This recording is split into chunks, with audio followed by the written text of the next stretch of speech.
Hello everyone, welcome to Barca News and welcome to the post-match live analysis. Sorry I'm a little bit late. I went to the gym. My workout took a little bit longer than initially expected. Then I came home, I was soaking wet, I was sweaty, I was disgusting. I was like, all right, let me at least dry up a little bit, change my shirts before doing this live so as to not look absolutely horrendous. But anyways, welcome to the post-match live analysis where we, of course, analyze Barcelona matches as soon as they end. And today we're going to be analyzing Barcelona's victory over Real Sociedad 2-1 because, ladies and gentlemen, Barcelona are now at the top of La Liga table where they deserve to be, because after the slip-up when we drew against Rayo Vallecano, Real Madrid were able to build a 2-point lead ahead of us. But after yesterday's humiliation at the hands of Atletico Madrid, Real Madrid, of course, dropped points, and today Barcelona needed to win against Real Sociedad. We did just that. Barcelona won. We got 3 points, and now Barcelona at the top of La Liga table, 1 point ahead of Real Madrid. Well, ahead of that PSG match midweek. Big match in the Champions League. Now, as always, I would like to first talk about the lineup, then talk about my general sensation of the team, and then we'll talk about individual players. But let's start with the lineup because lots of surprises in today's lineup. And I'm going to share, of course, my screen with you so we can look at it together. But this was the lineup that Hansi Flick used against Real Sociedad. Of course, Wojciech Szczesny back on goal, given Joan Garcia's injury that he's going to be out 4 to 6 weeks after undergoing that arthroscopic surgery on his knee. Jules Koundé and the right back. Gerard Maldini, once again, replacing Alejandro Balde. And a surprise here was that Balde was not included as part of the squad. That was a big surprise for me because Balde had been training with the team with total normalcy on a regular basis. I think he trained 3 or 4 times before today's match. So I expected him to be on the bench and that later on he would come off. But he wasn't even included in the squad list. So Gerard Maldini replacing Alejandro Balde. And then Andreas Christensen and Ronald Araujo. Of course, this is the center-back pairing that won La Liga under Xavi Hernandez. So 2 players are very familiar with each other, but of course, not so much familiar playing together on the Hansi Flick's system. Now, I imagine that with these 2 center-backs, Hansi Flick was most likely, trying to rest Pau Cubarsí ahead of that PSG match on Wednesday. In the midfield, of course, we have Pedri and Frenkie de Jong, our 2 starting pivots, and then Dro, Pedro Fernandez Sarmiento, otherwise known as Dro, in that attacking midfield position. As we know, Fermin Lopez is injured, and I imagine because PSG is right around the corner, Hansi Flick wanted to protect Olmo since, he gets injured with even the slightest of breezes. So, Dro starting in the place of Olmo. On the right, Rooney Bardghji.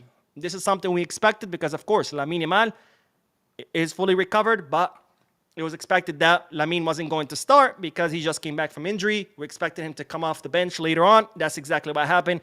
And I imagine Lamine will be starting against PSG. On the other side, Marcus Rashford, of course, in the place of Coutinho, who is out for the next 3 weeks. And then up front, Robert Lewandowski. Now, several surprises here. Some of it due to injuries. Others due to, of course, that PSG match in a few days. But let's talk about my general sensation of the team because I have to say, this was an exciting comeback, but I did not like what I saw. I did not like what I saw one bit, especially during the first half. I thought during the first half, Barcelona's ball circulation was absolutely abysmal. Incredibly slow. Lots of side passes, back passes, just moving the ball very slowly from one side of the field to the other. It's like you move it to the middle, then to the left. Oh, wait, nothing happened here. Move it back to the middle, then to the right. Oh, wait, no space here. Move it back to the middle, and so on and so forth, and so on and so forth. And as a result, Barcelona weren't really creating anything. They had ball possession. Great. They were completing passes. Great. But it was not intentional possession, or it was not possession with purpose, because again, it was so slow, it wasn't really creating any spaces because Real Sociedad had closed down every possible space. Now, Barcelona had a few chances here and there, mostly came when Barcelona tried to move the ball quickly. For example, we had that play from the corner kick where it was a pass to Frenkie de Jong at the right edge of the box. He immediately releases it to the middle where Rashford was coming in. Rashford absolutely blasts it, but the goalkeeper was there to block it. So very few chances, and again, they were a result of quick plays, fast passing, which is what Barcelona needed to do that entire first half, but they didn't do, and as a result, Barcelona didn't really do much. Now, Real Sociedad had one counter-attack, and that counter-attack, the defense was completely asleep. If you watch the replay, from the moment Real Sociedad started to build up in the middle of the field, you could see Barcelona's defenders barely even jogging back. It's like, oh, what nice weather. Oh, I'm enjoying the breeze. Let me just jog a little bit. The whole defense falls asleep, and Real Sociedad score a goal. Now, after that goal, Barcelona did increase the intensity a little bit. They put their foot on the accelerator. They finally started creating some chances. But nonetheless, it wasn't, the greatest of performances. And then, of course, as a result of that, little bit increased intensity, came Jules Koundé's goal right before the halftime, where it was a great corner kick from Marcus Rashford, who puts the ball right at where Jules Koundé is. Jules Koundé jumps up. Good play, by the way. I can't remember who was right behind him, but there was two Barcelona players right there. So one of them, the guy behind Koundé, is the one who drags the defenders to him, leaving Koundé completely unmarked because, he's literally standing right. I can't remember who was behind him. So Koundé, by himself, jumps up, pushes the ball in, and then here we go. We go into the halftime 1-1. In the second half, the team once again started to sleep. I think during the first 7 or 10 minutes, Real Sociedad were creating chance after chance after chance because, again, the team was completely asleep. But then Hansi Flick at the 60th minute makes some substitutions,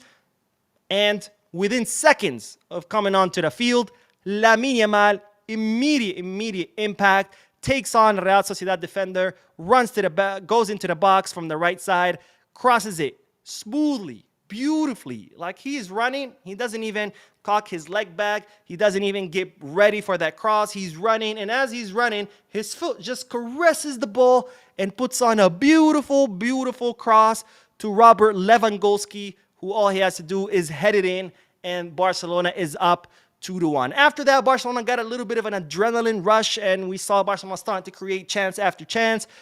We had Lewandowski, who hit the post right after Real Sociedad hit the post against us. We had a goal by Lamine Yamal that was ruled offside just by a little bit. But then towards the end, once again, the team completely fell asleep, and Real Sociedad looked like maybe they could score a goal, maybe not. But overall, did not like what I saw. I think Barcelona did what they had to do, which is get the victory, get the 3 points, but they did it, they barely did it, right? They didn't put in much effort, which of course goes to show that, yes, this team is so well, they play so well that even with exerting a very minimum amount of effort, they can pull victories like this, but this is not something that they should be relying on. And I hope that's not the lesson here. I hope they don't think, oh, well, I can still get victories, pull out victories by playing, at 50%, because today we barely pulled that victory. And this is not something that we can repeat again. I thought the lesson maybe was learned from the match against Rayo Vallecano, where the team came out of sleep because they thought, oh, it's Rayo Vallecano, who cares? Bottom of the table. They ended up losing points. Today, I feel like the team, same thing, came out like, Real Sociedad, they're looking like crap this season. And we almost dropped more points. So I really, really hope that the team learns this lesson from this, because it doesn't matter who you play. It doesn't matter if it's Real Madrid, Bayern Munich, or PSG. It doesn't matter if it's a Champions League final or just a La Liga match. You have to come out with full intensity. Otherwise, you risk dropping points, because if you play asleep and you're not creating any chances and you let the other team score against you, sure, Barcelona has been absolutely amazing with the comebacks, but sometimes that's not always going to work. Sometimes the link-up might not be there. Sometimes your center forward might not be having the greatest days, and he might miss those clear chances that you generate for him. So you cannot always rely on, oh, I'm just going to go half asleep, and if they score at me, then I'm going to wake up and try to outscore them. You have to come out swinging from the beginning and try to put as many goals away, and that way you can put the match away pretty early on. Now, besides the ball circulation, one reason why today's play did not really impress me, it has to do now with the individual players, which I'm going to talk about, starting with Dro. Dro today was completely lost. Last match, we talked about how there was a huge disconnect between the midfield and the attack because Dani Olmo was having a terrible match, so that link was gone. Well, today, that link that was missing was Dro. Unfortunately, Dro did not have a good match. I thought this was Dro's great chance to impress Hansi Flick. and show us what he's made of, but that wasn't the case. And of course, this has nothing to do with his lack of talent or his lack of ability. We've all seen the potential that Dro has, and I think with time, Dro will become an incredible midfielder. But of course, for now, he's still getting used to first division pace. That's much faster than, remember, he didn't even come from Barça Athletic. Dro came from Juvenil A. So that's like academy setup all the way to make a jump to the first division. That's a huge jump. Everything's faster. Everything's more intense. The players he's playing against are bigger, stronger, more developed. They're actual like men. He's still a child. So it's gonna take him some time. And today we saw that. We saw that he's still lacking the pace. He's still not used to first division pace. But that, of course, will come with time. And when it does, I think Dro is going to be a great addition to the first team. But today, it was not his day. And as a result, we saw a big disconnect again between Barcelona's midfield and Barcelona's attack during the first half. And we saw how not only when Lamine came in, but even when Dani Olmo came in, big change, right? The team all of a sudden looked completely different. Rooney Bardghji, another start for Rooney Bardghji today ahead of Lamine Yamal. Not the best of matches, but better than Dro. What I liked about Rooney, unlike Dro looked a little bit scared, like a little bit nervous, like he wasn't confident too much. Like a lot of the times when he had the ball, he wanted to get rid of it as fast as possible because he was, I don't know, maybe he was feeling the pressure. But with Rooney, I like that Rooney was constantly trying, right? He's always constantly trying to dribble past defenders, constantly trying to take on defenders one-on-one. Sometimes it worked, a lot of times it didn't, because Rooney, to me, sometimes he also looked like he lacked some assertiveness. And when I say assertiveness, I mean as far as which directions he was going to go. Like he would take on a defender and he would be like, I don't know if I'm going to go right, I'm going to go left, or am I going to go right through him? And that little bit of indecision a lot of times would cost him and he would end up losing the ball. But nonetheless, he was trying it. There was a few dribbles that were successful. There was even one nutmeg. There's a couple of shots on goal. So I like that Rooney is trying things. He's still not there yet. Again, he's gonna need to adapt to first division, because even though he did come from playing first division in Sweden, from Swedish to Spanish league, big difference. Yes, he played Champions League 2 seasons ago, but playing 2-3 Champions League matches is not the same as playing an entire season in first division in La Liga. So Rooney Bardghji is also going to have to get used to a little bit more, but I did like Bardghji's match more than Dro's match. In fact, I would say Rooney Bardghji probably gave us as much as Rashford was giving us. Now, I'm not saying that Rooney Bardghji is as good as Rashford. As we saw, Rashford's runs are absolutely amazing. He is like a truck with no brakes going downhill. When he takes off, he takes off. There's no one can stop him. Very fast, very physical, very strong. The problem with Rashford is that final touch, right? He takes off. Nobody can catch him. He gets into the box. Then after that, that's about it. If it's a pass, it's a wrong pass. If it's a shot, it's a bad shot. Or he gets the ball taken away from him. So Rashford, again, he's going to have to continue to adapt to playing within the team, because individually speaking, we see it, right? We see the talent. We see what he's capable of doing individually speaking, but he's still missing that link up with his teammates, which, again, totally normal, totally natural. This is only the 7th fixture of La Liga. He's just arrived. Not only does he have to get used to his new teammates, he's getting used to his new coach, new system of play, completely new league, new country, new language, everything. So that will come with time as well. Pedri. We have to talk about Pedri, because Pedri, I'm out of words. I'm out of adjectives.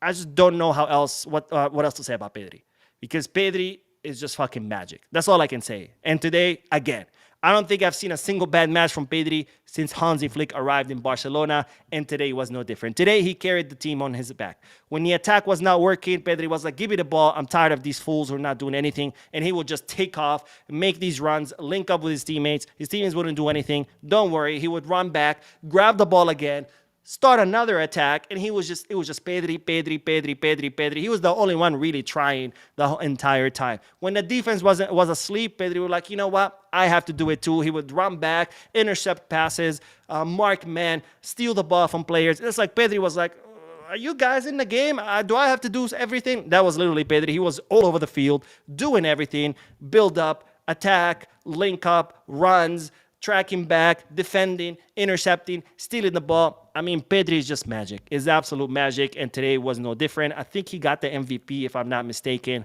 But I'm honestly running out of words on how to describe Pedri. And to think that he ended up 11th on a Ballon d'Or. People who voted in the Ballon d'Or, what the fuck were you thinking? Like, serious question. Not as a Barcelona fan, but as an objective football fan. What the fuck were you thinking? Voting for Pedri for 11th? Are you kidding me? Have you ever seen any match by Pedri? Or do you guys just watch goal highlights and based on that you pick who's the winner? 11th? That just tells me you guys are fucking morons. I don't know who is it who voted for the Ballon d'Or, but you guys are fucking morons. There's no, that's the only conclusion I can come out of this. Nuno Mendes ahead of Pedri, you guys are fucking morons. Plain and simple. Anyways, that's all I have to say about the match. Again, not the best match of Barcelona. Was not impressed with what I saw. But nonetheless, Barcelona did the job, got the victory, got the comeback. 3 very important points. We pull ahead of Madrid by 1 point. And we look forward to the PSG match, which is in a few days on Wednesday. All right, let's see the comment section. Let's see what everyone's saying. And then, of course, later tonight, there will be a news video. But Shin changing his names for the 27th time. He says, bro, you were featured on the Ballistic YouTube page in a reaction montage video to the match. My man Mo is going places. You know what? It's so funny you mentioned that because I was trying to watch the highlights again of the match, even though I did watch the match. But a lot of times I go back and watch the highlights to see if I missed something. And as I'm watching the highlights, you know, at the bottom, there's always a bar that says suggested videos. And I see my face. And I'm like, what is that? I pause the video of the highlights of the game, and I pull up this is on my TV, with my remote. I pull up the recommended videos, and I see my face on the thumbnail. And I'm like, what the hell? I'm like, is someone remixing my content? I even took a picture of it, and I sent it to my family. I was like, people are remixing my content. That's crazy. I haven't seen it yet, but I did see my face on a thumbnail. I thought it was pretty funny. But yeah, I'm going to have to go watch it because as soon as I finished the watch along, I ate, then went to the gym. Now I'm back. I got a shower, and then after that, I'll see you. Vincent says, sometimes Koundé, just like FDJ, he becomes unnecessarily slow. Yeah, sometimes I feel like Koundé just works a lot better, obviously, when he's with Lamine. They understand each other better, and they can release the ball to each other back and forth. But yeah, sometimes when Koundé doesn't know what to do exactly, he holds on to the ball too long, kind of like FDJ does, like you said.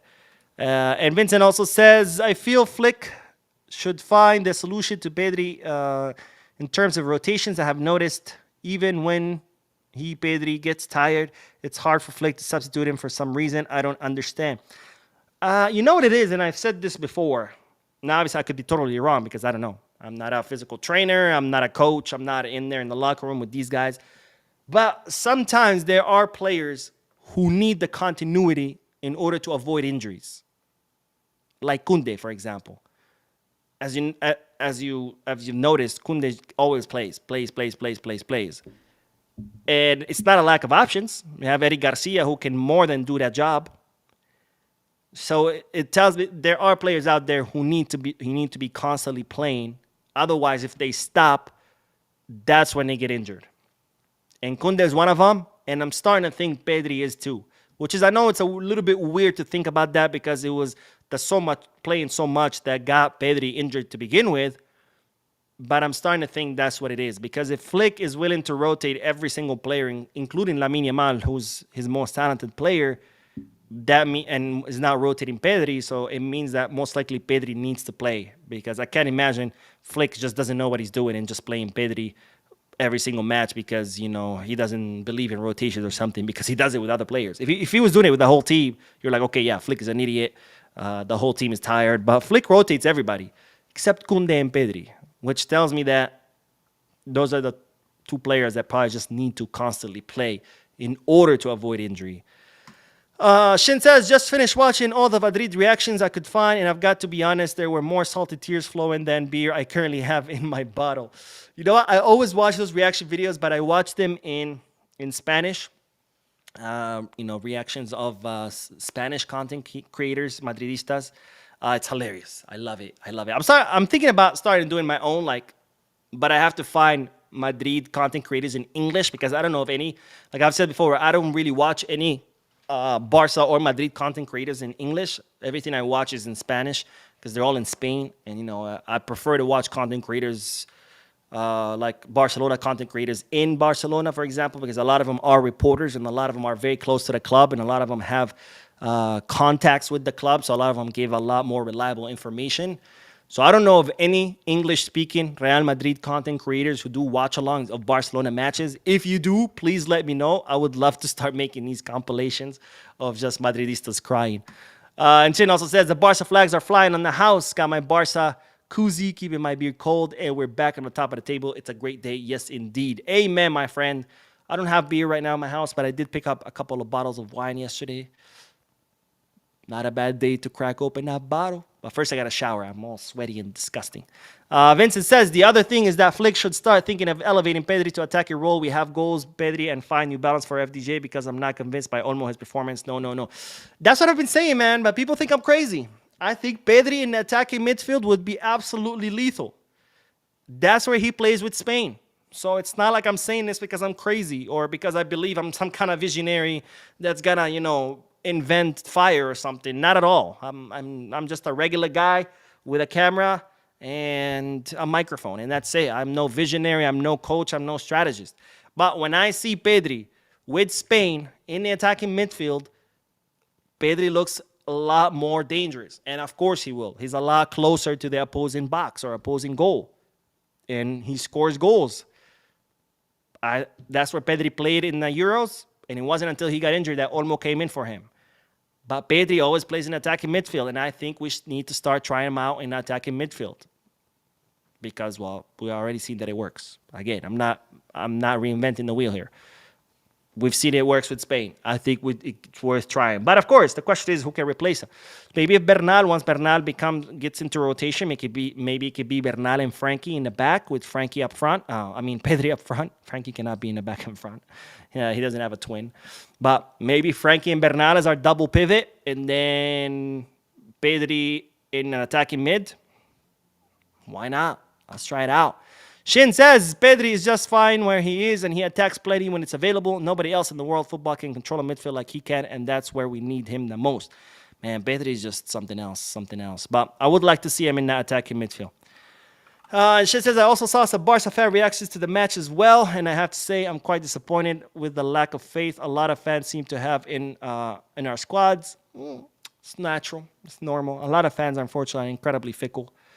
Barca has one good match. It's like, we're going to win everything. And then the next match is bad. We suck. We're terrible. Fire Flick. Fire every single player. People are just, social media has just made humans attention span just a lot shorter. And everybody just wants things. Like, with Amazon Prime, everybody just wants immediate gratification. Blah, blah, blah. I want it now. And as a result, our attention span is just shit, right? So it's like people just forget. As she said, that there's one thing we proved over and over again is that we are most definitely a second half team. We are good at gassing our opponents, that I'm always confident that goals are coming. Yeah, that is true. We are much better now, physically speaking. Our stamina is much better to where when we make it to the second half, the other team is starting to tire. Our player is still fresh. But nonetheless, unacceptable for what I saw during the first half. Not the Gamer says, who came in for Gerard Maldini? Eric Garcia, left back? Yeah, man. Eric Garcia, bro. Eric Garcia can do it all. He can play as a right back. He can play as a left back, right center back, left center back, defensive mid, coach, physical trainer, goalkeeper, referee. We were joking during a watch-along that he's probably did that surgery on Joan Garcia because he's also a doctor and a surgeon. Eric Garcia can do it all. He's a Swiss Army knife of football players. Suf says, hey Mo, I saw you at those videos you talked about. Podcast is reacted to goals. The channel is called Ballistics. I'm going to check out that video, but thank you, my friend. Shin says, I foresee Balde starting against PSG. I'm not too sure about that anymore. Since he didn't get any minutes today, I'm not sure about that. I think the normal thing with Balde would have been what happened with Lamine. Start off the bench today, get some minutes towards the end, and then start against PSG. But given that he did not play today at all, I don't know if Balde is gonna be playing. Luis Tapan says, hi Mo, it's so exciting to see Rashford is picking up form, especially with all those injuries. Yeah, again, individually speaking, I like what I see from Rashford. His runs, his shots. Oh my God, that guy is a missile for a leg. he's still missing the link up with the team, which is fine. It's fine. This is not a knock on him. Again, he just arrived. It's got to take some time. I think hopefully by October, mid-October, November, hopefully he'll be, fully immersed in Barcelona's team. Shamar says, Rooney was very good. Pedri is Xavi, Iniesta, and Busquets in one. Yeah. Araujo, ladies and gentlemen, it looks like he's back. Rashford is improving a lot. Lewa is just a poacher. The young movement, man. I mean, of course, Lewa's a poacher. That's literally his job. It's like saying, oh, Tech is just a goalkeeper. Like, of course he's a poacher. He's a classic number 9. That's his job. Be in the box, wait for those passes, and then capitalize on them.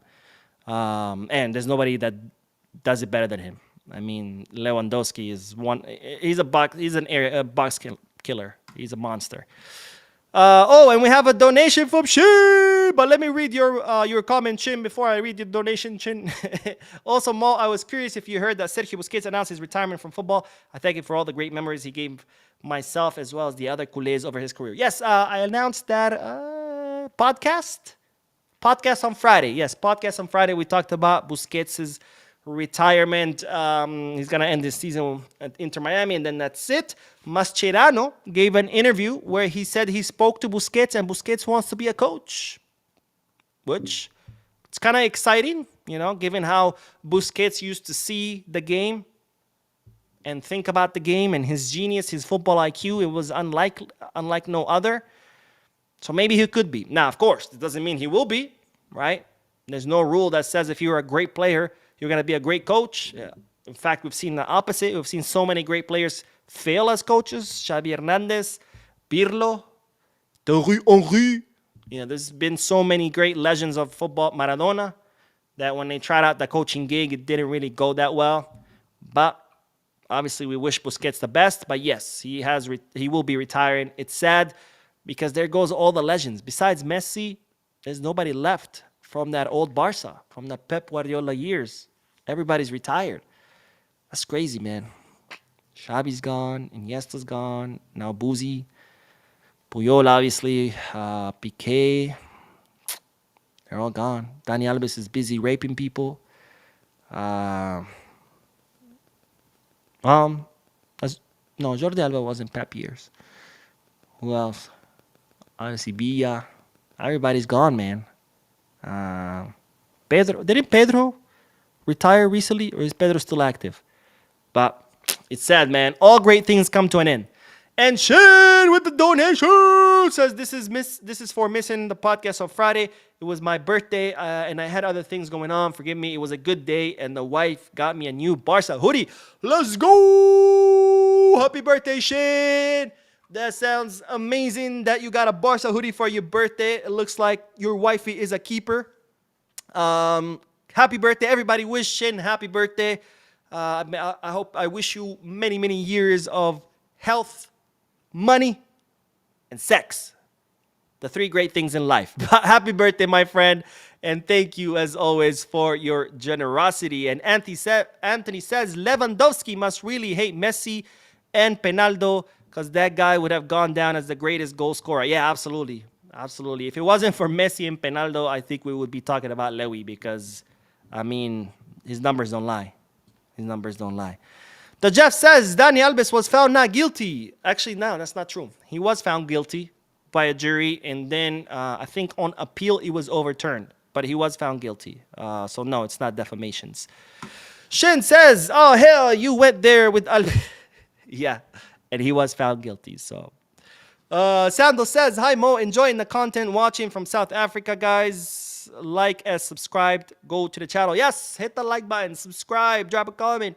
Let me know you guys' thoughts and opinions about the match. I want to hear it all.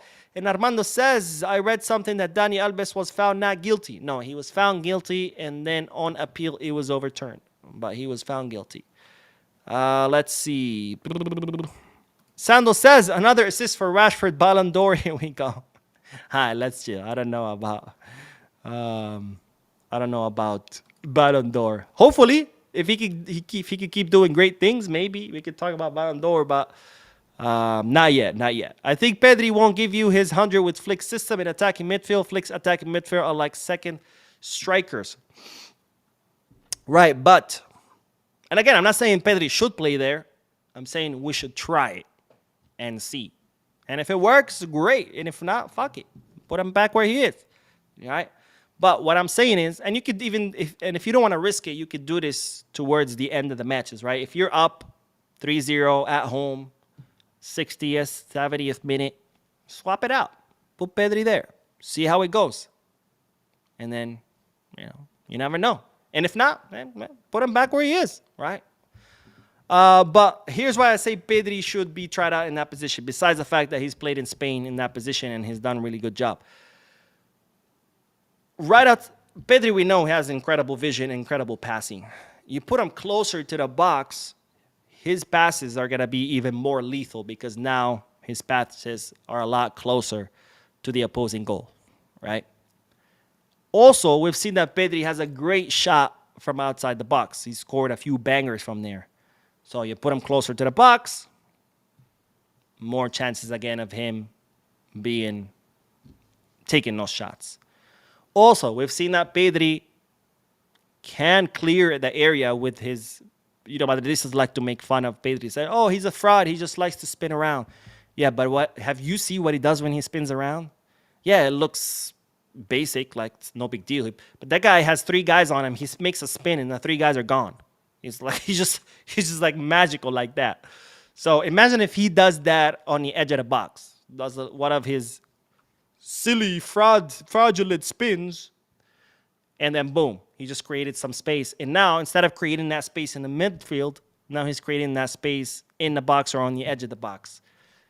Now all of a sudden he has a lot more room to connect, to kick, or for someone else to come in, take the shot. So what he does in the build-up is so lethal away from the box. Can you imagine how much more lethal it would be if he was closer to the box? Now, of course, it would all of a sudden take away his defensive contribution because Pedri also is really good defensively. But this is why I say maybe when Bernal is fully fit, maybe we can talk about that. Because now if we take away Pedri's defensive contribution, but we have Bernal, then it doesn't matter because we're not taking anything away because now Bernal is there to say, don't worry, bro, I got you. I don't know. I think it's worth trying. Shin says, that's great. Madrid content creator called Faisal. Check him and definitely hate watches Barca. All right, I'll check out Faisal. I think I've heard other people mention him here on the channel, so maybe I'll watch it. Dark Knight says, hey Mo, this is off topic, but will you show us the gym progress someday? I could. Why not? Sandal says, hi Mo, churning in from South Africa. Hope you enjoyed the match. Due to today's absence of Balde, do you still think he will play against PSG? I don't know, man. That's a big question mark for me because I really thought Balde we were going to have, another Lamine. So kind of like play a few minutes today and then start against PSG. But today he wasn't even in the squad, which worries me a little bit. Like, what's happening with Balde? Is that a re-injury?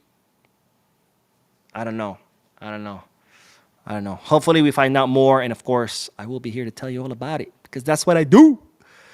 Mike Valencia says, have you seen content from Masque Pelotas? They are very credible as well. Yes, I have watched his content. Adrian Sanchez, he does have some good stuff.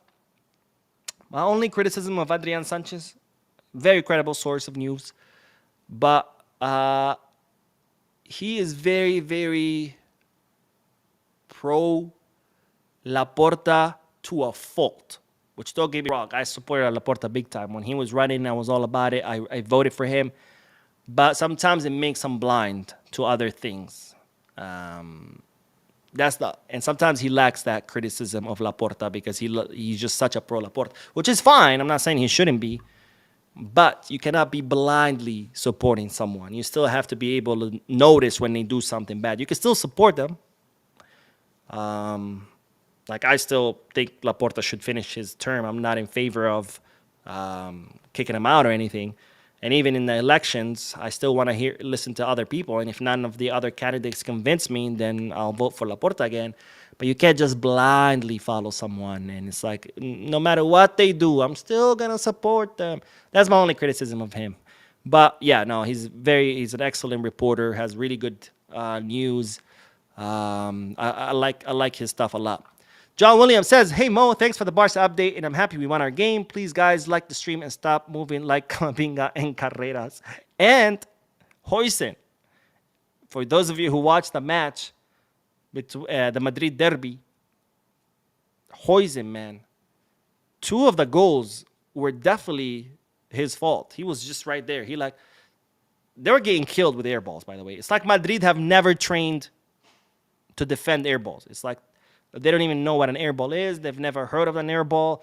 It's like the first air ball that came in, they were like, whoa, you can do that?